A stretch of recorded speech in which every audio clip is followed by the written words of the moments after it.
Welcome back to Dronacharya IS YouTube channel. You're watching Daily Current Analysis covering 19th May 2022. इस video lecture में हम आज के important current affairs discuss करेंगे जो कि हमारे UPSC preparation point of view से इम्पॉर्टेंट हैं. We going to talk about article 142 followed by RFID tags, ethanol blended petrol, and then we'll discuss the effect of pollution on human rights, and then Intelligence Bureau's multi-agency center. So let's begin with it. तो चलिए शुरुआत करते हैं. आज का हमारा पहला article GS paper 2 point of view से इम्पॉर्टेंट है. It is about article 142. So Supreme Court has used the extraordinary powers which are conferred to Supreme Court under Article 142, that is to do complete justice.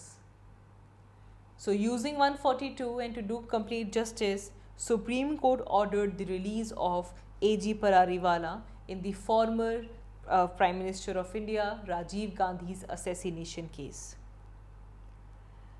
तो सबसे पहले तो ये समझने की ज़रूरत है कि सुप्रीम कोर्ट ने ये ऑर्डर क्यों लिया. What necessitated this? So Supreme Court ordered the Perariwala's freedom after considering his extended detention of almost 30 years. And court ने अपना constitutional right use किया because of the extended wait and the governor's unwillingness to take decision on the pardon petition of Perariwala.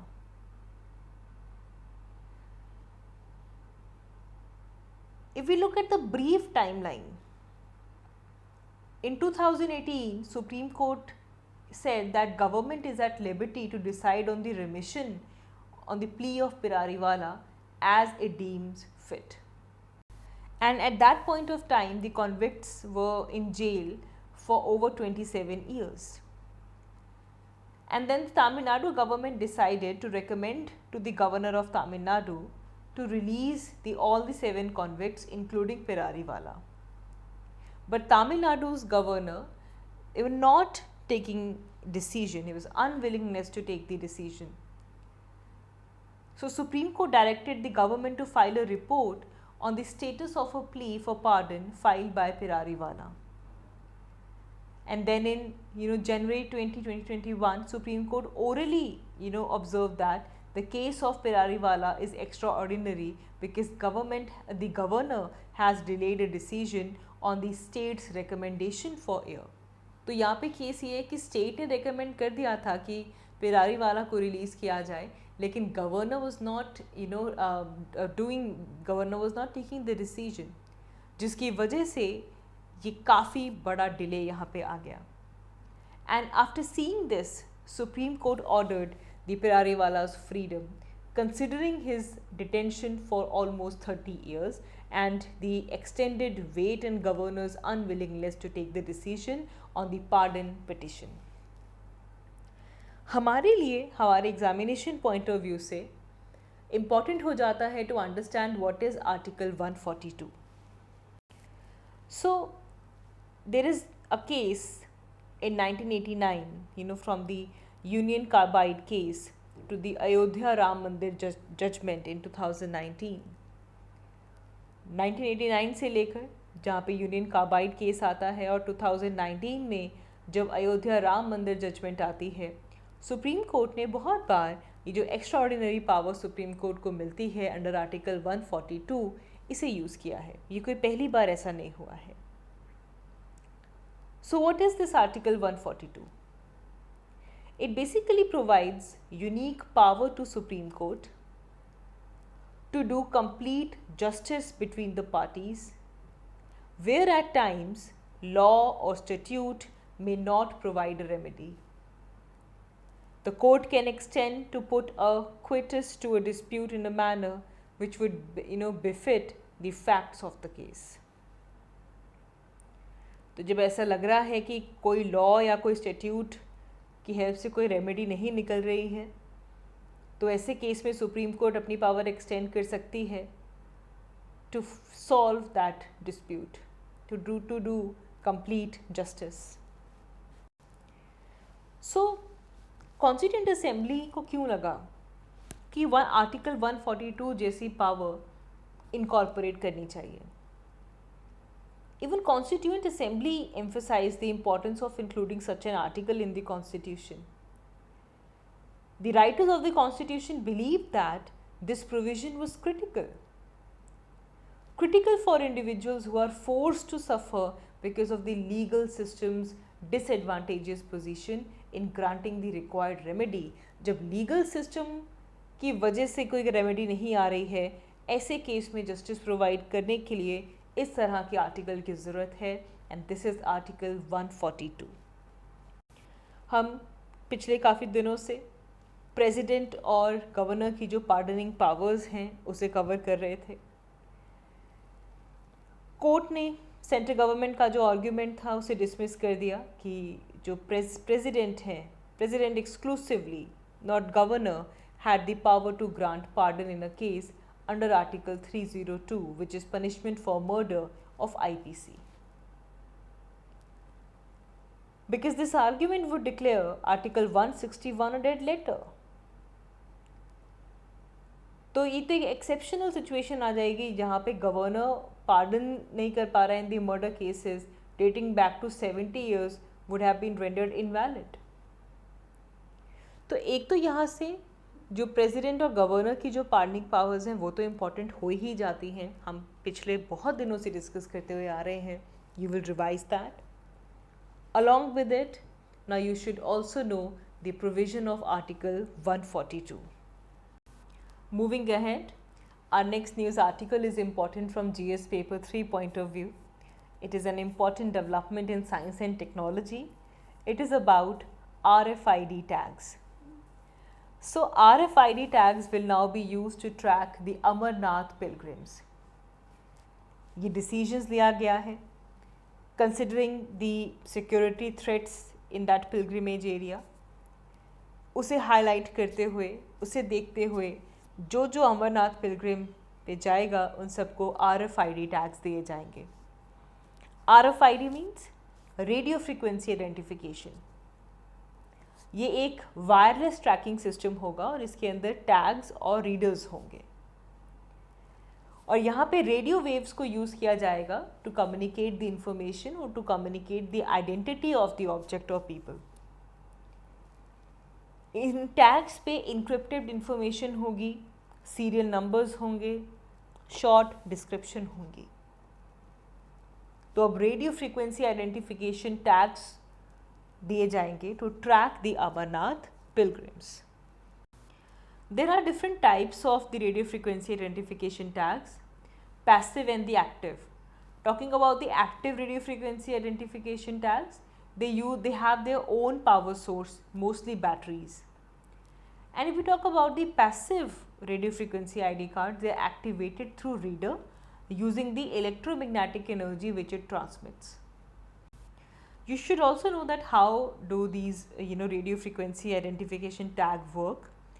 तो basically इसके अंदर एक integrated circuit होता है और एक एंटीना होता है जिसके थ्रू जो कम्युनिकेशन की जाती है with reader, and it uses radio waves at different frequencies, low frequency, high frequency, ultra high frequency. तो डिफरेंट फ्रीक्वेंसीज पे रीडर के साथ कम्युनिकेट किया जाता है using the radio waves. These messages are sent back by the tag in the form or radio wave is translated into data and then it is analyzed by the host computer system. Barcodes के जैसे नहीं, RFID do not require direct line of sight to identify object. जैसे barcodes आप देखते हैं ना कि barcode के ऊपर line of sight से देखा जाता है to identify the objects. RFIDs में ऐसा नहीं है. They यहाँ पे आप radio waves की help से आइडेंटिफिकेशन की जाएगी. Next is ethanol blend in petrol to be raised to 20% in 3 years.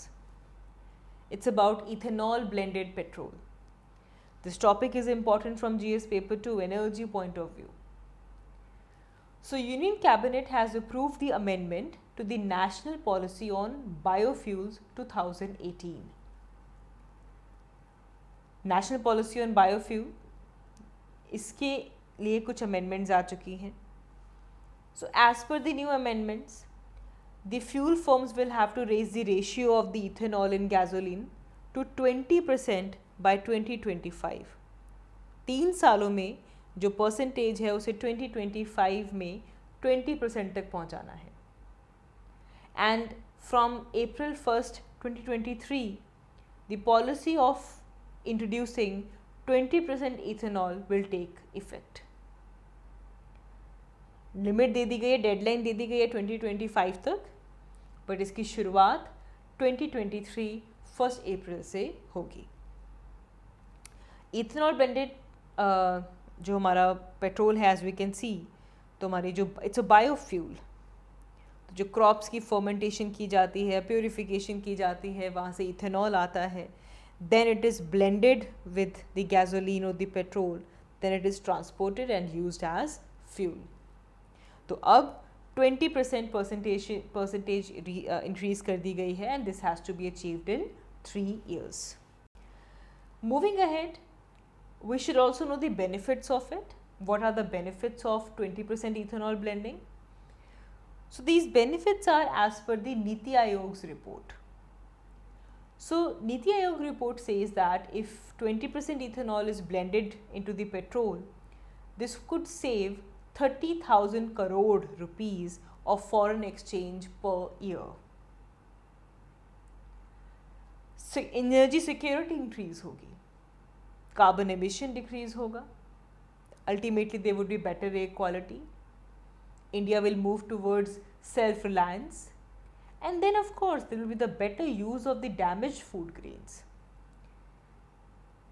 Then this will ultimately lead to increased farmers' income and greater investment opportunity as well. However, there are some doubts and some rumors. Oil industry experts, they spread this fear that mixing ethanol with petrol, this can cannot damage the engines. Ethanol is basically a biofuel. It is basically obtained primarily from sugar cane. तो blending अगर की जाए ethanol की petrol के साथ, तो इससे fossil fuels के ऊपर जो डिपेंडेंस है वो डिक्रीज होती है. Ultimately it's an environmental friendly step. Government ने इससे पहले 10% टारगेट सेट किया था for blending of ethanol in petrol.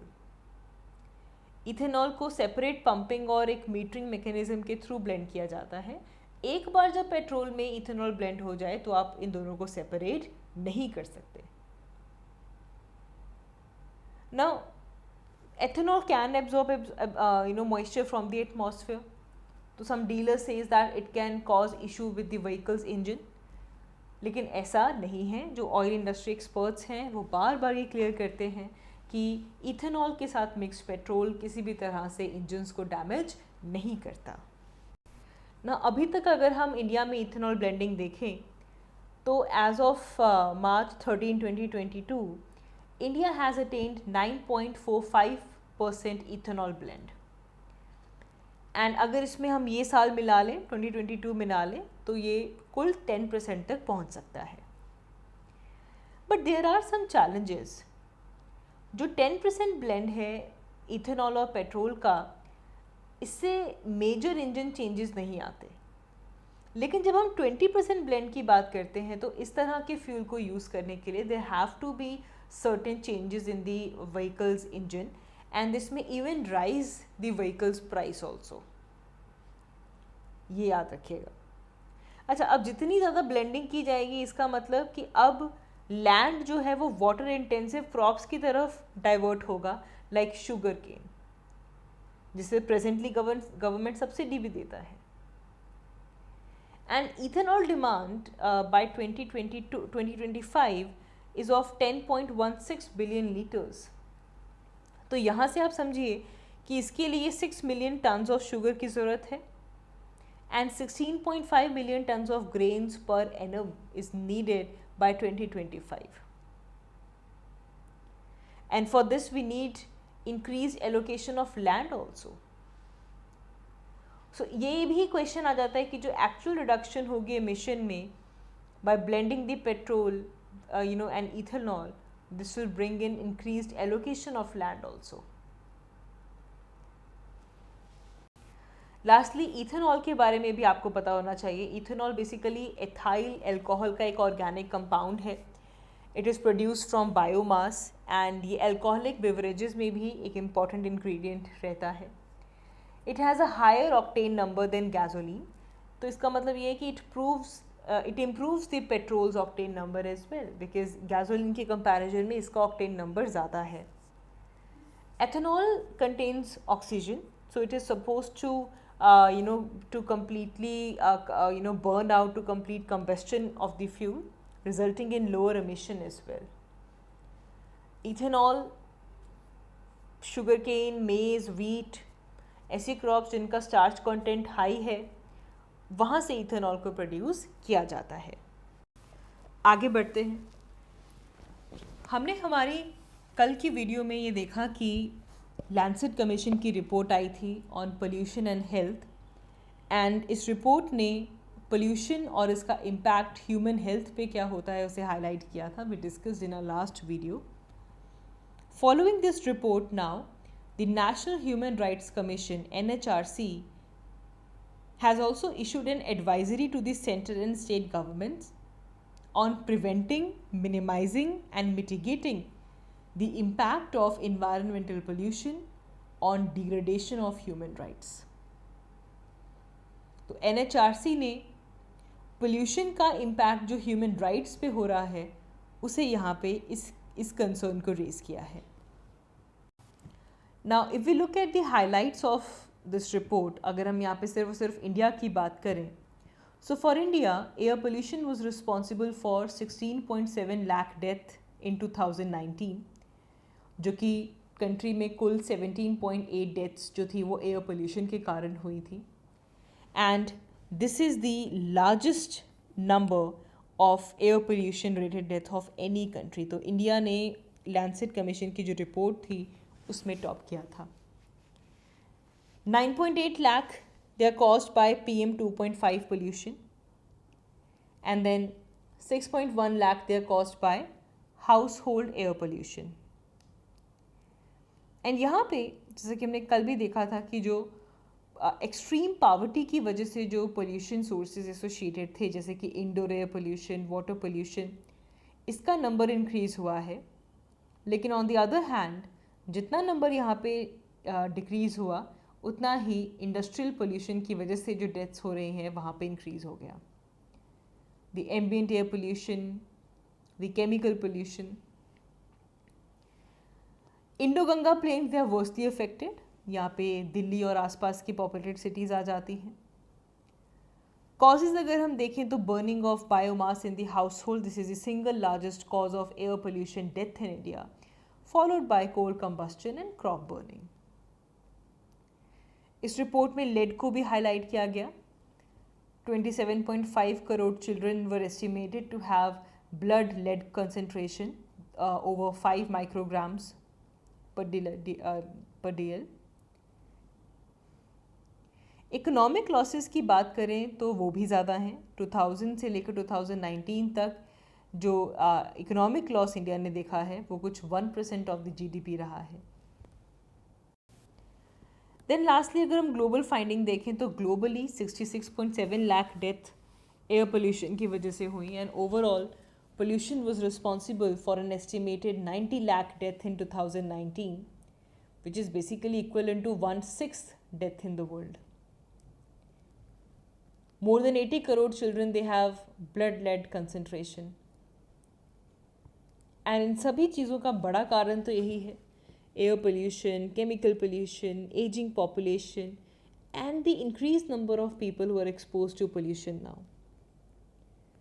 And अगर हम इसकी ग्लोबल कॉस्ट देखें, the global cost of fossil fuel air pollution, it is expected to be $8 billion per day.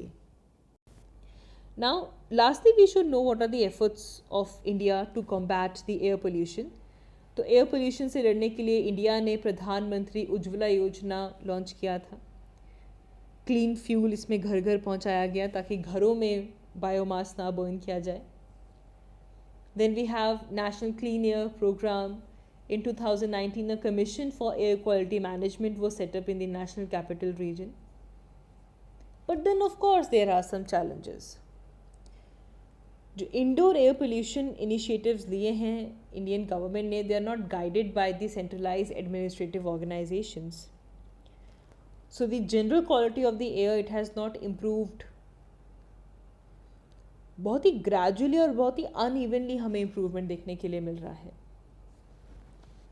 Again यहाँ से पोल्यूशन का टॉपिक इम्पॉर्टेंट हो जाता है. What are types of pollution, latest reports about it, ये आपको Lancet commission की report का पता होना चाहिए. And then lastly the last news article is about intelligence bureau's counter-terrorism grid. So Union Home Ministry has sanctioned rupees 138.48 crore to Intelligence Bureau for technical upgrade. यहाँ पे intelligence bureau का जो multi agency centre है, जो कि एक तरह का प्लेटफॉर्म एक्ट करता है to analyse the information on terror related activities, counter terrorism, उन्हें अपग्रेड करने के लिए, MAC को अपग्रेड करने के लिए फंड्स दिए गए हैं.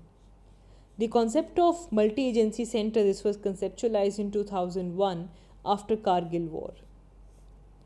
And even recently home minister ने की इंस्पेक्शन के बाद उन्होंने यही कहा that there is a need for better coordination and synergy among the central and state security agencies in countering the ever changing counter terrorism and security challenges. So multi agency centre basically दिसंबर 2001 में इसकी formation होती है कारगिल के बाद. And this is a common counter terrorism grid जो कि IB के अंडर आता है. कुल 28 ऑर्गेनाइजेशंस इसके अंदर इंक्लूडेड हैं, जिसमें रॉ आ जाता है, armed forces, state police. There are various security agencies जो कि real time intelligence inputs MAC पे डालते हैं. मल्टी एजेंसी सेंटर जो IB का है. So that is all for this particular video. Thank you so much for watching. I will see you all in my next one. Thank you.